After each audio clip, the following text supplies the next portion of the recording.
Hello దోస్తులు, ఇంకా ఇప్పుడే నేనైతే చపాతీ తిన్నా. ఇంకా కొంచెం పెరుగు తినాలనిపించింది. ఇంకా రైస్ అయితే ఏం లేకుండే.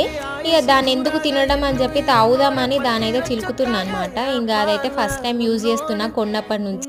అంటే ఫస్ట్ టైం ఏం కాదు, సెకండ్ టైమో థర్డ్ టైమో యూజ్ చేస్తున్నా. అసలు దాన్ని ఎప్పుడు నేను వాడను ఎక్కువ.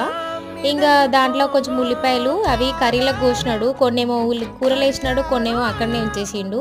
అంటే సరిపోయినన్ని పోసుకోవచ్చేదో ఎక్కువ తక్కువ పోస్తాడు, ఆడ పెడతాడు. ఇంకా పొద్దుగాల నేను యూజ్ చేసుకోవాలి అవి. ఇంకా పొద్దుగాల వరకు ఎందుకని ఇప్పుడే పెరుగు చారులు అయితే వేసేసిన అనమాట. పెరుగులా మంచిగా కొన్ని వాటర్ వేసుకొని, కొంచెం ఉప్పు వేసుకొని, కొన్ని ఉల్లిపాయలు, పచ్చిమిర్చి, కొత్తిమీర, పుదీనా అన్నీ వేసుకొని తాగినామంటే కడుపు చల్ల పడుతుంది. నాకైతే చాలా ఇష్టం. ఇట్లా పెరుగుతో తినడం కంటే ఇట్లా తాగడం చాలా ఇష్టం నాకు. ఇప్పుడైతే పెళ్ళిళ్ళ సీజన్లు వస్తున్నాయి కదా, ఇంకా పెళ్లి భోజనాలల్లో పెరుగు అయితే కంపల్సరీ ఉంటుంది. ఆ తినే అన్నం కంటే పెరుగు తాగిన వాళ్ళే ఎక్కువ ఉంటారు, ఐస్ క్రీమ్ తినే వాళ్ళే ఎక్కువ ఉంటారు ఈ ఎండాకాలం.